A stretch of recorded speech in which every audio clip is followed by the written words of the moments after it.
Today, you're going to meet two amazing military teens. They're part of Bloom Military Teens, and I got to meet some of them last year, and I can't wait for you to meet them today. Let's keep calm and mother on. Mothering is way too important to do alone, and way too serious to be serious all the time. My name is Christy Thomas, and I am here shoulder to shoulder with you, mothering and enjoying life together. This is the podcast where you can focus on being mindful and taking a deep breath with me and learning new things so you can pause and savor the amazing life you already have. As you know, April is Military Child Appreciation Month, but military kids are military kids every single month of the year. But here at Keep Calm and Mother On, we're doing a special focus to highlight the amazing resources that have helped my family and have helped many of yours. If you don't have military connections in your family, please listen to every single episode in the month of April. As a military family, I need the civilian families around me to get a peek into what this lifestyle means, not just for my husband and the reunions you see on TV, but all the parts of it. And that's what we're showing you this month here. Today, we get to meet Bloom Military Teens. I am very excited today for the Keep Calm and Mother On podcast. We have teenagers with us for the month of the military child. And they are some of my favorite teenagers. They are not my teenagers, but they are military teenagers. And I think military teenagers are pretty darn amazing. And so thank you for being here, Alyssa and Jessica. Thank you for having us. So first, you are military kids. So let's just jump in with all the details that people, I'm sure, ask you every time. Alyssa, where do you live right now, and how many times have you moved? I am currently living in Kaiserslautern, Germany, and I have moved 11 times. Wow. And what grade are you in school, or how old are you? I'm 17 and a senior in high school. I'll be 18 next month. Wow. Okay. That's a lot of moves. Yes, ma'am. What was the shortest time you lived anywhere? I think the shortest time I've been stationed somewhere was in Germany. No. Sorry, excuse me. Was in Virginia. We lived there for 3 months. Both times we lived there. Wow. That's really quick turnaround. Okay. Yes. Your turn, Jessica. How old are you, and how many times have you moved? Mine is very similar. So I'm also 17. I'm a senior in high school. I currently live in Washington State, and I've moved 11 times. There you go. Have you both lived outside of the United States? Yes, I also lived in Germany. I was in Stuttgart. Okay, very cool. Alyssa, have you lived only in Germany or other places too? Germany is the only overseas place that I've lived. Very cool. Okay. And so in that time, you're both seniors. How many schools did you go to for just high school? So I've actually been homeschooled for most of high school. Right now, this is the first time I'm in a part-time situation with the school in Germany. Okay. And Jessica, have you been in the same high school? I went to a high school in Virginia for my freshman and sophomore year, and now I'm finishing out my junior and senior year at a different school in Washington. And then I'll throw in my own two kids. They were homeschooled until high school, and then we're in one spot. So we threw them into public school to have that experience. But my 10-year-old is still homeschooled. So there we go. That's been our journey too. So what is your favorite place that you've lived so far? Let's ask all the good stuff first. My favorite place that I have lived, well, currently it's Germany, but overall it's been Colorado Springs. We've been stationed there twice, and I love it very much. Do you like the mountains best? Is that what you like? I love the mountains. Definitely a mountain girl. And what about you, Jessica? So I would definitely say Germany, just because it allowed me the opportunity to travel so much. Because when we first moved there, my dad was like, okay, guys, by the time we leave, we're going to hit 30 countries. And we did not believe him. And by the time we left, we'd hit 39, which was very exciting. So just the opportunities to travel from living there, I definitely would have not have had that anywhere else. How long did you live there to go visit 39 countries? We were there 2.5 years, so it's the longest I've ever lived somewhere. Isn't it amazing I just want to point out to people that may be listening to this that aren't military, the fact that she says 2.5 years is a long time to live somewhere, is kind of the normal in my circle. The longest we've lived somewhere is 3 years. And so that's just how it goes. Alyssa, what's the longest you've lived somewhere? The longest I've lived somewhere is right under 4 years. So about 3.5. Yeah. It's always shocking when people hear those numbers. They kind of flinch when my kids tell them those sort of things. Do you get reactions that challenge you, that make you feel not welcome when you tell them about your history of moving? Personally, I never receive many negative reactions. It's typically a lot of interest in how that lifestyle works. What about you, Jessica? Have you ever had a negative reaction to sharing that you're a military kid who's moved like so much? I don't think I've ever had a negative reaction. Most people are just kind of confused that I think that's normal, but I've definitely had a lot of people who are like, oh, you're so lucky you get to go everywhere. But I think that maybe they don't understand all of the aspects of being a military child when they say that so quickly. Because although we are lucky, there's definitely a lot that comes with moving that much. Absolutely. So what's been the biggest challenge with moving that much for you? We can start with Jessica if you want. I would say the biggest challenge with moving that much is really just, as cliche as it is, just becoming part of the community in the new place you get to, especially in smaller towns like where I'm at right now in Silverdale, Washington. When I first moved here, it was like everyone already had their friends that they'd been friends with since elementary school. And even though there's a big military community, it was really hard to just get into those groups and find ways to get connected. So I would say that's definitely always the biggest challenge from my experience. And what about you, Alyssa? I would definitely agree. I like to call it new girl syndrome because every place you go, you're always the new kid or the new girl. And just finding your place in your new duty station has definitely been the most challenging part of constantly moving. Is it harder as you get older to be a military teenager versus a military kid? I would definitely say it is. You know, when you're little, it's a lot easier to walk up to somebody and just be like, do you want to be friends? And then you're best friends. And whereas now that's not the normal necessarily. But there are a lot more opportunities when you are a teenager with military moving. And what about you, Jessica? Was it easier as a little kid or is it easier now? I think it was definitely easier as a little kid.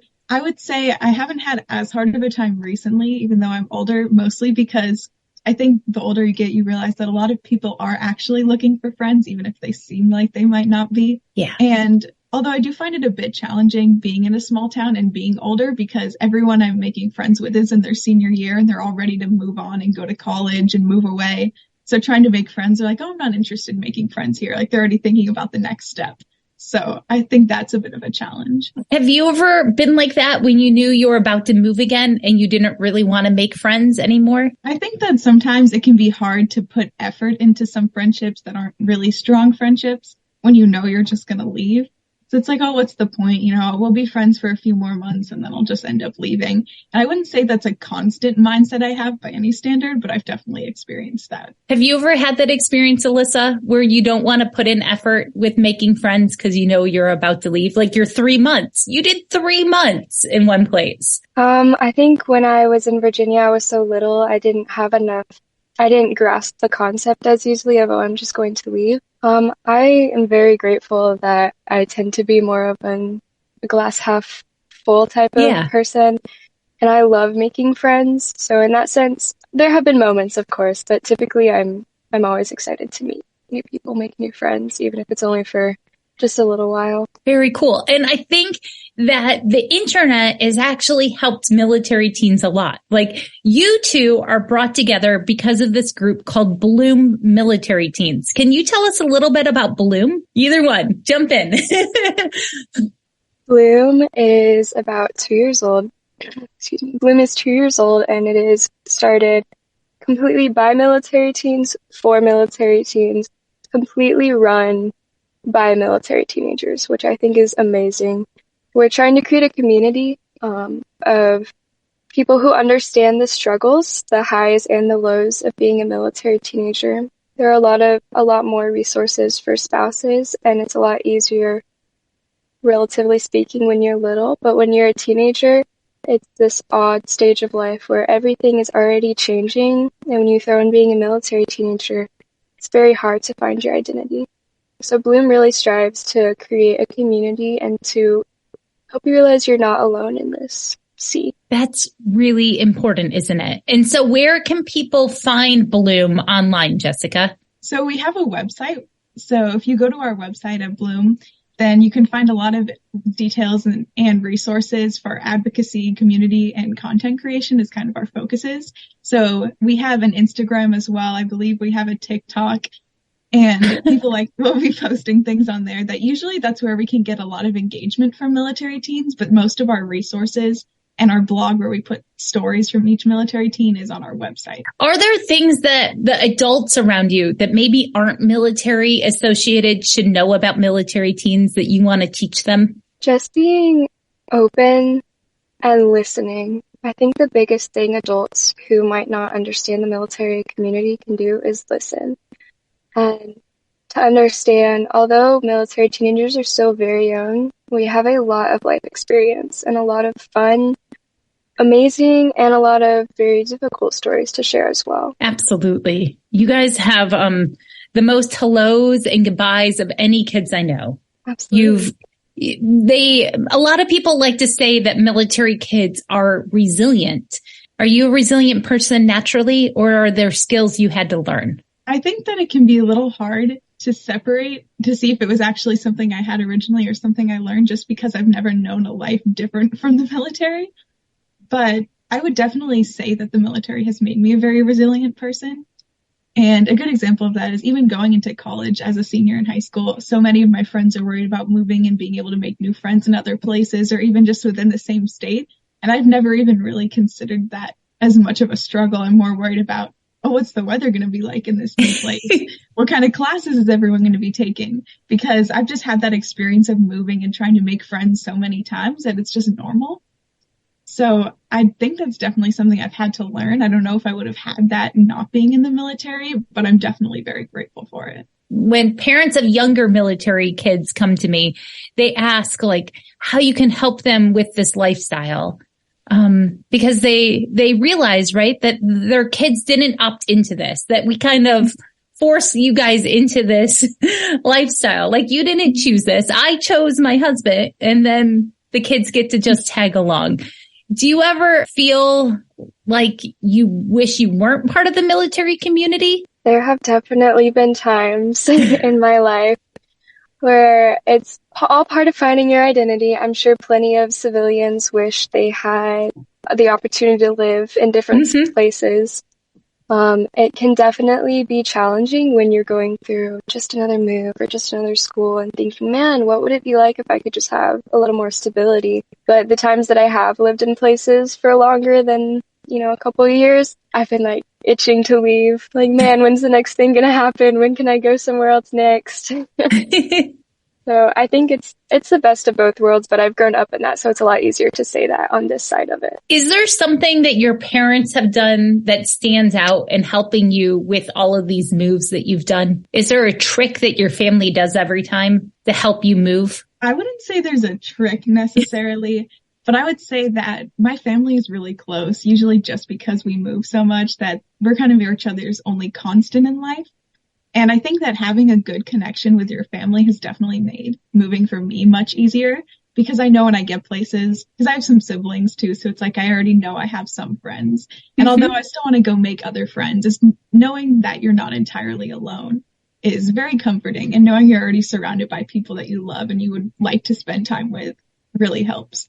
And I feel like just, again, knowing that your parents support you and are going to listen to you if you're having a rough time, oh, I'm really missing some old friends and there's nothing I can really do about it. So can I talk to you? Just being willing to listen is really, really a great thing that my parents have done for me. That's great. What about you, Alyssa? Do you have any tips or things that your family has done to make this life a little bit easier or smoother? I absolutely agree with what Jessica is saying. My family is very close. It's always been us. Every new place, it's always been my family. Something my family does and has done my entire life is a family dinner, which I know is definitely on the decline in America nowadays, but we always have a time where we can get together and talk about our day and talk about what we're going through maybe, and we always have that time to come together where it's just my family. And the dinner table is also a great place to bring other friends by to meet my family, or just to have some time where we can just take a break from everything else and recenter on what's important, our family, our faith, etc. So definitely family dinners, and my family loves to hike. So going on family hikes was a big part of our family bonding time while we lived in Colorado, especially. Are there things that you do right away when you move somewhere? Do you set up your room right away? What's your number one go-to thing when you get to that new place? I would say that usually when I get somewhere new, I've already done a fair amount of research on the area. I love this. Joining schools. I like to look at all the course catalogs and see what kind of sports teams are out there. So as someone who plays a lot of sports, I would say definitely joining a sports team is something that I do pretty quickly, because it gives you an instant community and you instantly have something in common with all of these people and they're about your age. So I think that that's a good way that I've found to make friends in a new place. So definitely joining a sports team for me. What about you, Alyssa? For me, I do not research anywhere before I move there. I may look up one thing or another, but I like to be completely surprised. My mom does all of the research, so I know I'm in good hands, but I like to be completely surprised and just explore the area, find my new local coffee shop, and those are my go-to things when I get somewhere. So finding your coffee shop and just wandering, getting lost? Yes, exploring the different shops around or the different scenery and the coffee. Yeah, a coffee shop and getting my library card are my go-to things. And then when my kids were super little, it was finding the good playground. We used to make a notebook and rate all the playgrounds that we could walk to or get really close to, so that my kids could have buy-in about looking forward to things. Because you miss surprising things when you move. You don't realize, I really like that giant purple slide. I will never find that again. That's why I'm with my coffee shops. I have the list. And they get to know your name, right? It's so comforting when someone in your new area learns your name and recognizes you. Absolutely. Military Child Appreciation Month is every April, but I want to remind people that military kids and military teenagers are military kids and teenagers every single month of the year. There's this one month, and our school district will do Purple Up Days and do a theme week, but it's just a little bit. What do you wish people would do every month of the year for military kids? I would say that something that I wish people would do more is when a lot of people will move, especially being in a military community where I'm at right now, when a lot of people will move, leave school during the year, they just kind of disappear. There's not much of any recognition for them. You think, they're going somewhere new. Everyone say goodbye, do some sort of celebration. Or even at my school, I'm working with my counselor right now to make a wall where we're going to put hail and farewells that we can put when people are leaving. Aww. And I think that would be just being able to recognize that would be really rewarding, because sometimes you can just feel like you're slipping through the cracks as a military teen. You're just kind of disappearing and moving off to your new place. So I think that showing teens that are leaving that they were appreciated, they're going to be missed. I think that doing that every month of the year would be very beneficial. Yeah, I really like that idea. Is your high school at all a military Purple Star high school? Have you ever been to a Purple Star school? The school that I went to for my freshman and my sophomore year was, but I believe that the school I'm at right now is not. Okay, so for those that are listening who haven't heard of that, Purple Star schools have gone through special training and special hoops to get this Purple Star status, saying that they understand a little bit more about the military life. My kid's high school is a Purple Star school, and their high school teachers that are military associated have purple stars next to their names. And my kids know, if they're stressed out about a deployment or something like that those are the safe people to talk to about it. I want to know how you're taking care of yourself in this lifestyle of looming uncertainty. What is something you do for self-care, Alyssa? Just taking time to appreciate the things that have always been my core. So taking time to appreciate my family, and I love to read, so getting time to read or go on walks with my dog, or, like I said, spending time with my family really keep me grounded. And I think those are the biggest forms of self-care for me, are just reminding myself that I have a community and that I do have people that walk through this sea of life with me, and that I'm definitely not alone, and there are other people that relate. I love that. And how every episode here ends with a family fun idea. So how do you have fun with your family? We love to go on day trips, especially here in Germany. It's 40 minutes to France. We just go on day trips or go to castles, going on hikes.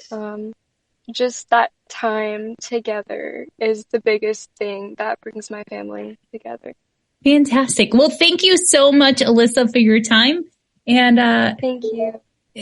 Everyone should go check out bloommilitaryteens.org.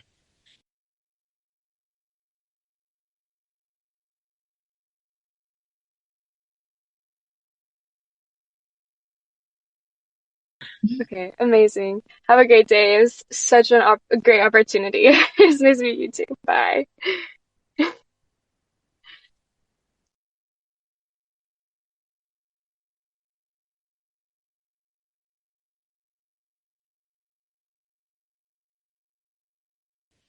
So Jessica, I have a question.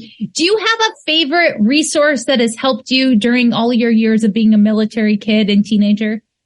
Do you have a go-to thing that people might not know about that your parents have showed you? I wouldn't say necessarily something that I've had my whole time being a military teenager. I would say for the most part, I just kind of winged it. But pretty recently, so Bloom has released a thing called a field guide. And I found that pretty recently after joining Bloom. And it's really helpful because it has a lot of stories from military teens, but the main focus of it is equipping adults who may not know a lot about the military community and equipping them with the knowledge to be able to help military teens. And when I found that, I gave it to the counselors at my school, and they started giving it to other counselors. And already we're seeing like support groups for military teens popping up at different schools in the area. And I think that resource, being able to share that with adults, would definitely make the transition for teenagers a lot easier, because just knowing that someone out there understands some degree of your experience and is willing and excited to help you is huge. Absolutely. And if you don't have a military teen, or you think that you don't, still go find that and email your school district, share it. They need your help sharing this, because there are often military teenagers with National Guards or reserves that are sprinkled in really remote places all around the United States. That's what I met last year when I went to the brunch of the State of the Military Child. I was surprised by the representation of the kids that were in the reserves and the National Guard that were part of Bloom Military Teens. Yeah, we definitely don't make any requirements to be part of the military teens, except that you're associated with the military.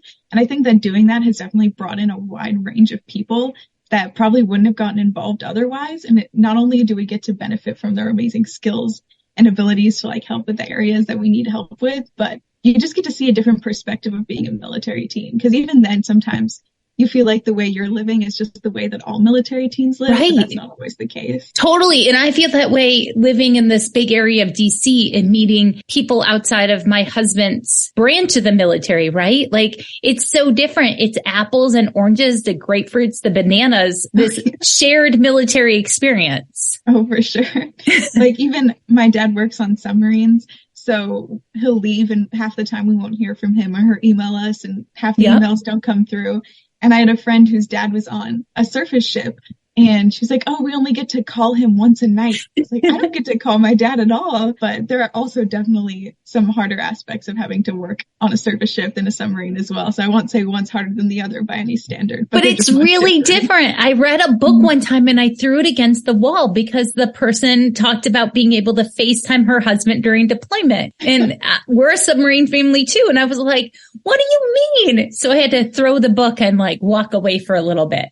But all military associated experiences are valid and we need to support each other. And Bloom does a really, really good job at that. How do you take care of yourself in this life of looming uncertainty being a military teenager? I would say really, it can be hard sometimes to find the ways that will help you. But personally, I'm an overthinker. I think a lot.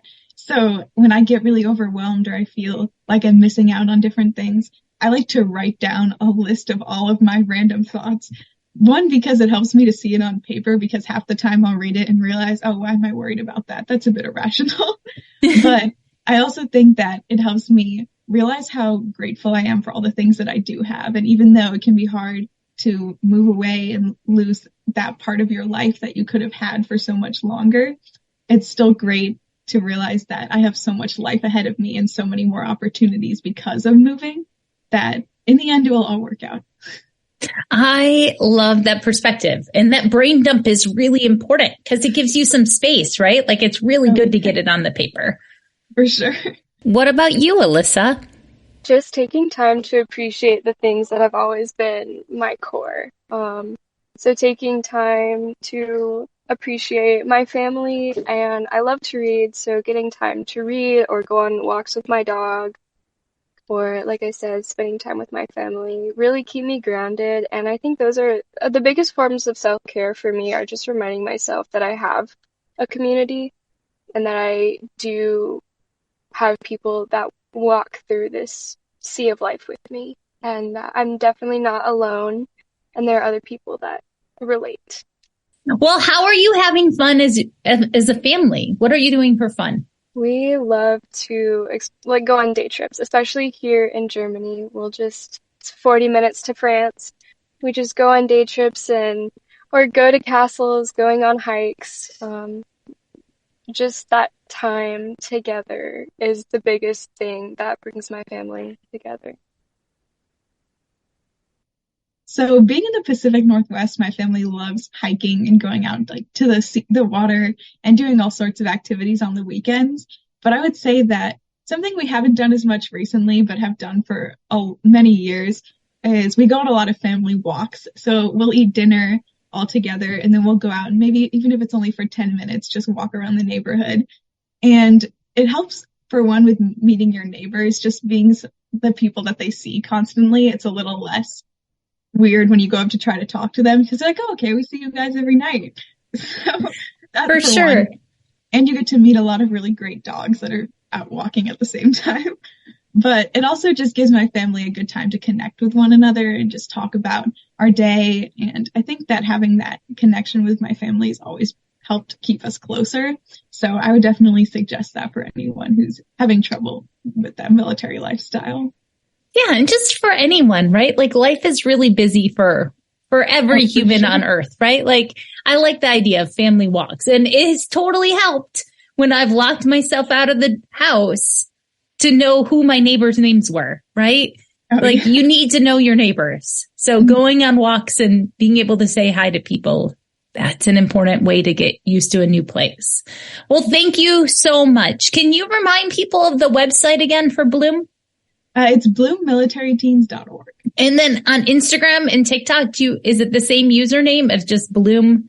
Bloom Military Teens, I believe. But okay, yes. Excellent. And we'll put all those things in the show notes.